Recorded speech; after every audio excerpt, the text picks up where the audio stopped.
다 함께 사도신경으로 신앙 고백하겠습니다.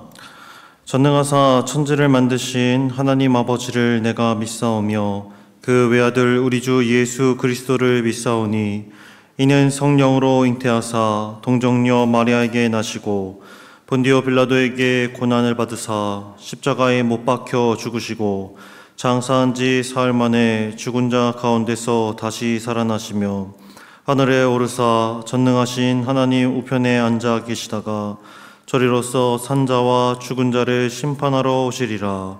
성령을 믿사오며 거룩한 공예와 성도가 서로 교통하는 것과 죄를 사하여 주시는 것과 몸이 다시 사는 것과 영원히 사는 것을 믿사옵나이다. 아멘. 다 함께 찬송가 341장 찬양하시겠습니다. 찬송가 341장입니다.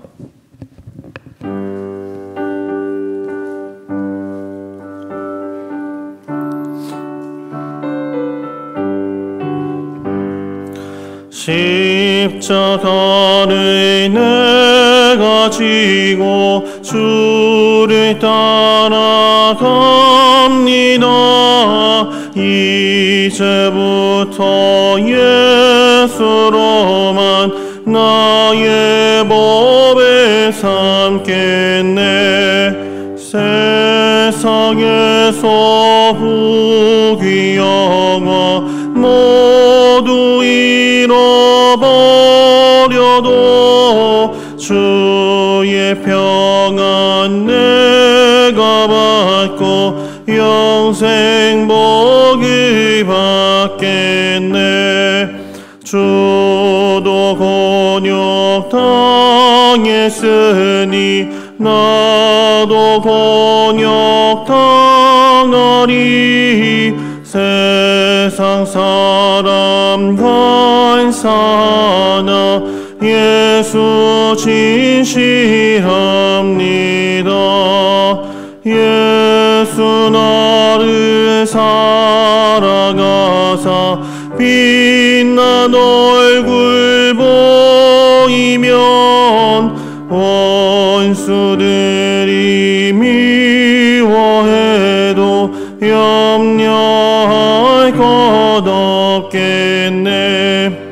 내가 핍박당할 때에 주의 품에 안기고 세상 고초 당할수록 많은 위로 받겠네.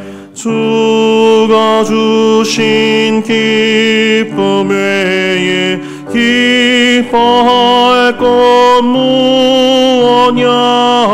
주가 나를 사랑하니 기뻐할 것뿐이세. 아멘. 오늘 함께 나눌 성경 말씀은 로마서 6장 15절부터 23절까지의 말씀입니다. 로마서 6장 15절부터 23절까지의 말씀입니다. 제가 봉독하겠습니다. 그런즉 어찌하리요? 우리가 법 아래에 있지 아니하고 은혜 아래에 있으니 죄를 지으리요? 그럴 수 없느니라.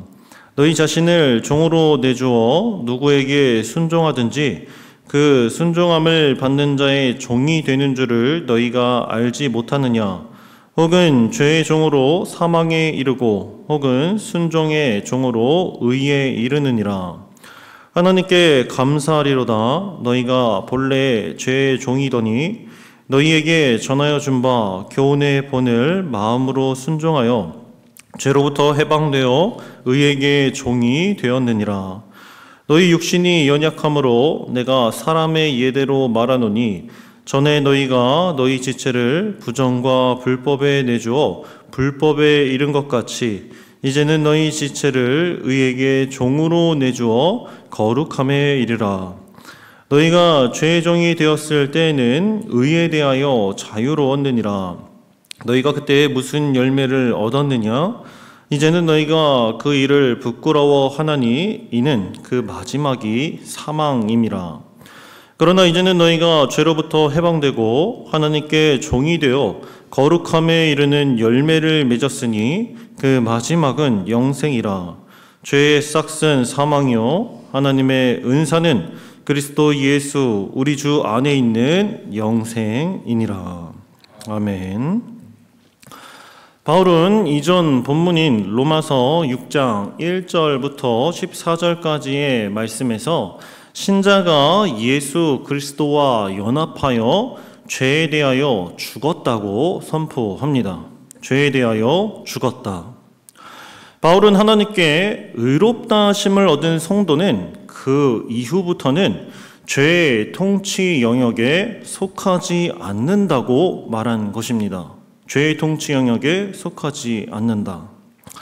그리고 그 주장을 뒷받침하는 근거로 이제는 죄의 통치가 아닌 하나님의 은혜라고 하는 새로운 통치 아래 머무르게 되었기 때문이라고 주장합니다. 그렇다면 우리는 여기서 은혜 아래 있다라는 말에 집중해야 합니다. 왜냐하면 바울의 주장은 오해를 불러일으킬 수 있기 때문입니다. 그 오해란 성도는 죄와 죽음의 통치에서 벗어나 하나님의 은혜 아래, 즉 구원의 영역에 들어와 자유의 상태가 되었으므로 이제는 죄를 지어도 문제 없는 것 아니냐라고 하는 생각을 말합니다.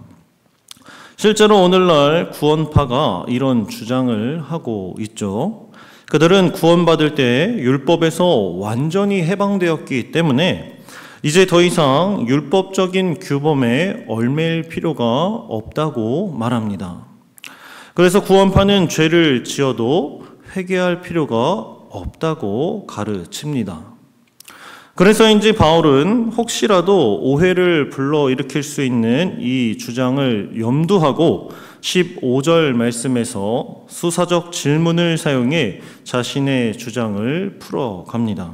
15절 말씀을 제가 읽겠습니다. 그런즉 어찌하리요? 우리가 법 아래에 있지 아니하고 은혜 아래에 있으니 죄를 지으리요? 그럴 수 없느니라.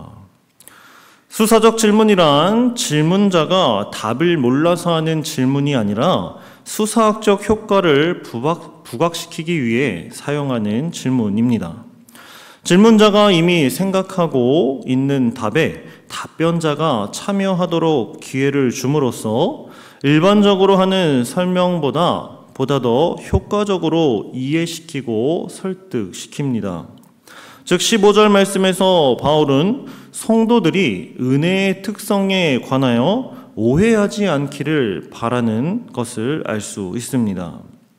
그래서 바울은 우리가 율법 아래가 아닌 은혜 아래에 있다면 죄를 지어도 좋은가라는 수사학적 질문을 제시하여 독자들의 관심을 모으고 단호하게 그럴 수 없다라고 말함으로써 더욱 죄에 대한 경각심을 고취시키고 있다는 것을 알 수 있습니다. 여기서 그럴 수 없다라는 말은 그런 일이 없을지어다라는 뜻으로 소원과 희망의 성격을 나타냅니다. 따라서 바울이 주장한 은혜 아래에 있다라는 말의 의미를 정리하면 하나님의 은혜 아래에 있는 성도들은 죄에서 해방되었지만 하나님이 우리를 죄로부터 자유롭게 하신 것은 죄를 범하든지 불의를 행하든지 자기가 원하는 방식대로 살아도 무방하다는 면죄부가 아니므로 우리는 이제 더 이상 죄 아래 머물지 말고 하나님의 은혜 아래 있기를 힘쓰는 삶을 살아야 함을 소망해야 한다라는 것이죠. 그래서 바울은 16절 말씀에서 구원받은 그리스도인에게 두 가지 선택의 길이 있다고 분명히 말합니다. 16절 말씀입니다. 너희 자신을 종으로 내주어 누구에게 순종하든지 그 순종함을 받는 자의 종이 되는 줄을 너희가 알지 못하느냐? 혹은 죄의 종으로 사망에 이르고 혹은 순종의 종으로 의에 이르느니라. 바울은 구원받은 그리스도인이 죄의 종으로 사망에 이를지 혹은 순종의 종으로 의에 이를지 선택해야 한다라고 말합니다. 여기서 우리는 성도가 의의 종으로서 하나님의 은혜 아래 거하는 삶을 유지하는 방법에 대해 알 수 있습니다. 하나님의 은혜 아래 거하는 삶을 유지하는 방법, 그것은 다름 아닌 순종입니다. 순종. 성도가 죄의 종에서 벗어나 하나님 은혜 아래 거하는 의의 종이 되기 위해서는 순종이 필요합니다. 그렇다면 우리는 하나님의 말씀에 순종하는 삶을 살고 있는지 생각해 봐야 합니다. 성도가 하나님의 말씀에 순종하기 위해서는 크게 세 가지 단계가 필요합니다. 먼저 말씀을 들어야 합니다. 하나님의 말씀을 들어야 합니다. 그리고 들은 말씀을 기억해야 합니다. 마지막으로 기억하고 있는 말씀을 실제 삶 속에서 실천하여 순종해야 합니다. 그런데 생각해보면 말씀에 순종하는 일은 굉장히 어렵습니다. 왜냐하면 많은 성도들이 예배를 통해 말씀을 듣고 교회 밖을 나가는 동시에 받은 말씀을 잊어버리기 때문입니다. 말씀을 기억하는 일도 이렇게 어려운 일인데 기억하지 못하는 말씀을 지키는 일은 더욱 어려운 것이죠. 그래서 바울은 성도가 순종함으로 은혜 아래 거하여 의의 종의 삶을 살 수 있는 더 확실한 방법을 오늘 말씀을 통해 소개하고 있습니다. 20절과 21절 말씀을 우리 함께 봉독해 보겠습니다. 시작. 너희가 죄의 종이 되었을 때에는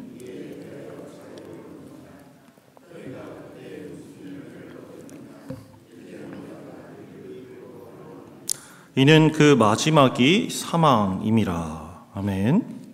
그것은 바로 우리가 주님을 인격적으로 만나지 못해 철저하게 죄의 종으로 살던 때를 생각해 보는 것입니다.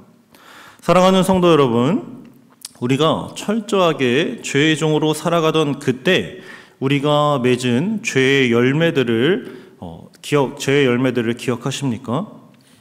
바울은 우리가 그때 맺은 죄의 열매들을 스스로 부끄러워할 것이라고 말합니다. 그리고 그 마지막은 사망이라고 분명하게 전합니다. 하나님을 인격적으로 만나기 전 우리의 상태, 혹시 그때로 다시 돌아가고 싶은 성도님들이 계십니까? 아마도 일확천금을 준다고 할지라도 그때로 돌아가고 싶은 분들은 아무도 안 계실 것입니다. 왜냐하면 주님을 만나기 전 우리는 이 세상이 주는 한계를 경험했기 때문입니다. 이 세상이 주는 즐거움의 한계를 경험했기 때문입니다. 절망과 고통과 불안, 허무함과 그리고 그 끝은 삶을 포기하고 싶은 충동과 사망 그 자체라는 것을 누구보다 잘 알고 계실 것입니다. 더군다나 그 사망이 영원히 지속된다는 것을 생각하면 우리는 절대 다시는 죄의 종이 되는 것을 선택할 수 없습니다. 따라서 우리는 죄와 사망에 머물러 있던 그 때를 잊어서는 안 됩니다. 그 기억은 아무런 공로 없이 값없이 받은 하나님의 은혜를 떠올리게 할 것입니다. 그럴 때 우리는 주의 말씀에 순종하고자 하는 마음을 가질 수 있는 것이죠. 그래서 성도는 더 이상 죄의 종이 아닌 의의 종으로 거룩함의 열매를 맺기 위해 살아가는 것입니다. 그 사실을 알 수 있는 것은 이 자리에 계신 성도님들 모두 여전히 육신의 죄로 연약한 것을 알고 있지만 날마다 주를 위해 살겠노라고 하나님께 영광을 돌리는 삶을 살겠다는 의로운 마음을 품고 살아가기 때문입니다. 이 신앙 고백을 갖고 있는 성도는 의의 종이 되었다는 사실을 깨달을 수 있는 것이죠. 그러므로 우리 모두 23절 말씀처럼 죄의 싹은 사망이요 하나님의 은사는 그리스도 예수 안에 있는 영생임을 잊지 말고 오늘 하루도 주님을 위해 주의 말씀에 순종하는 삶을 살아 하나님 은혜 아래 거하고 의의 종의 삶을 살아가시길 주님의 이름으로 소망하고 축복합니다. 기도하겠습니다. 사랑과 은혜가 충만하신 하나님 아버지 감사드립니다. 이 시간 본문을 통해 하나님께 의롭다함을 얻은 주의 성도들이 죄의 종이 아니라 의의 종으로서 하나님 은혜 아래 살아가는 방법을 깨닫게 하시니 감사드립니다. 우리들 의의 종으로서 하나님 은혜 아래 살아가기 위해서는 하나님의 말씀에 순종해야 하는데 여전히 육신의 연약함으로 주님의 말씀에 순종하지 못하고 죄의 종의 삶을 살 때가 많음을 회개합니다. 이 시간 말씀으로 가르쳐 주신 대로 우리들 주님을 만나기 이전에 지옥 같던 사망의 시간들을 기억하며 다시는 그때로 돌아가지 않기 위하여 하나님의 말씀에 귀 기울이고 받은 말씀을 기억하고 기억한 말씀을 순종하여 하나님 은혜 아래 거하는 의의 종의 삶을 살아갈 수 있도록 함께하여 주시옵소서. 이미 우리에게 영생의 은사를 허락하여 하나님을 위한 삶을 살아가고자 하는 소망을 주신 우리 주님 예수 그리스도의 이름으로 기도드립니다. 아멘. 하늘에 계신 우리 아버지여, 이름이 거룩히 여김을 받으시오며 나라가 임하옵시며 뜻이 하늘에서 이룬 것 같이 땅에서도 이루어지이다. 오늘날 우리에게 일용할 양식을 주옵시고 우리가 우리에게 죄 지은 자를 사하여 준 것 같이 우리 죄를 사하여 주시고 우리를 시험에 들게 하지 마옵시고 다만 악에서 구하옵소서. 대개 나라와 권세와 영광이 아버지께 영원히 쌓옵나이다. 아멘. 들으신 말씀을 기억하며 함께 기도하겠습니다. 먼저 죄의 싹은 사망이요 하나님의 은사는 그리스도 예수 안에 있는 영생임을 잊지 않게 하옵소서 기도하시고, 둘째로 하나님 말씀에 순종하여 매 순간 은혜 아래 거하는 의의 종의 삶을 살아가게 하옵소서 기도하시고, 마지막으로 오늘 드려지는 수요예배를 통해 하나님 영광받아 주옵소서. 그리고 김진영 목사님을 통해 선포되는 말씀 가운데 하나님의 크신 권능이 함께 해달라고 기도해 주시고 각자 개인 기도하시고 돌아가겠습니다. 기도하시겠습니다. 사랑과 은혜가 충만하신 하나님 아버지 감사합니다. 아버지, 이 새벽 바울의 말씀을 통하여서 구원받은 성도들이 죄 가운데 살아가면 안 된다라는 사실을 다시 고치시켜 주시니 감사드립니다. 하나님 아버지, 우리들 주의 말씀을 따라 순종하여 의의 종으로 살아가기 위하여서 아버지 하나님 들은 말씀을 온전히